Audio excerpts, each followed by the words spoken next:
ట్రూనైన్ news కి స్వాగతం. సార్వత్రిక ఎన్నికల్లో కాంగ్రెస్ పార్టీ లోక్సభ మరియు అసెంబ్లీ అభ్యర్థులను ఎంపిక చేసే విషయంలో అధిష్టానం తనకు అన్యాయం చేసిందని, 10 ఏళ్లుగా తను పార్టీ కోసం చేసిన కష్టం, చేసిన త్యాగం అధిష్టానం గుర్తించకపోవడం చాలా బాధాకరమైన విషయమని ఆంధ్రప్రదేశ్ కాంగ్రెస్ పార్టీ ఆదివాసీ రాష్ట్ర చైర్పర్సన్, అరకు నియోజకవర్గ ఇన్ఛార్జ్ పాచిపెట్ట శాంతకుమారి ఆవేదన వ్యక్తం చేశారు.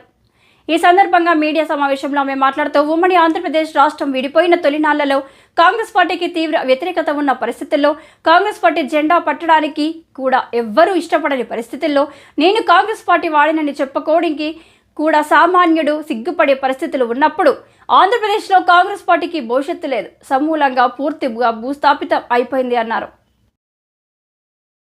అరకువేలి నియోజకవర్గ ప్రజానికానికి, కాంగ్రెస్ పార్టీ పెద్దలందరికీ కూడాను పేరు పేరున హృదయపూర్వక నమస్కారాలు. ఈవేళ మా యొక్క కాంగ్రెస్ పార్టీ కార్యాలయంలో ముఖ్యమైన ప్రెస్ మీట్ అనేది ఏర్పాటు చేసుకోవడం జరిగింది. నా పేరు శ్రీమతి పాచిపెట్ట శాంతకుమారి. కాంగ్రెస్ పార్టీ ఏపీ ఆదివాసీ చైర్మన్గా రాష్ట్రానికి, అలాగే అరకువేలి నియోజకవర్గ ఇన్ఛార్జిగా పనిచేస్తున్నాను ప్రస్తుతం. మరి నేనైతే చిన్ననాటి నుండి ఒక నిరుపేద కుటుంబం నుండి వచ్చినటువంటి ఒక మహిళ.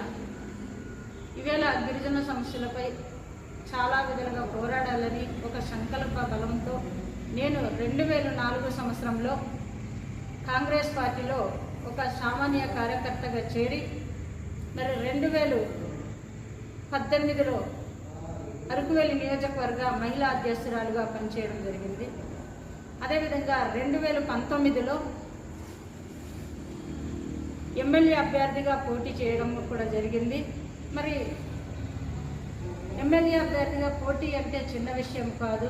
అప్పుడు ఆంధ్ర తెలంగాణ కలిసి ఉన్నప్పుడు 2 రాష్ట్రాలు కూడా వెళ్ళిపోతే కాంగ్రెస్ పార్టీ పూర్తి స్థాయిలో కనుమరుగైపోయింది.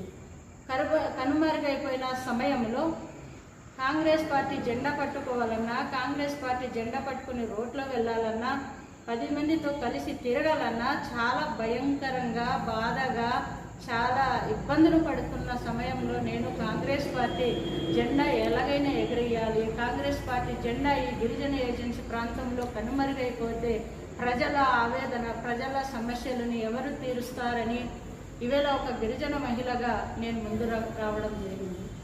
మరి అలాగే 2020 సంవత్సరంలో ఏపీసీసీ జనరల్ సెక్రటరీగా కూడా నేను పనిచేయడం జరిగింది.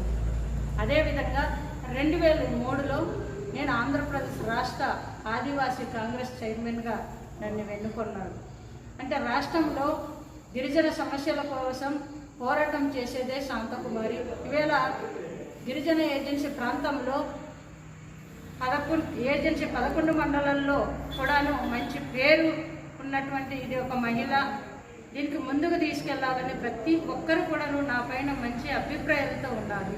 గిరిజన ప్రాంతంలో హక్కులు, చట్టాల కోసం మంచి అవగాహన ఉన్నటువంటి వ్యక్తి శాంతకుమారి అని ప్రతి ఒక్కరు కూడా చెప్తుంటారు.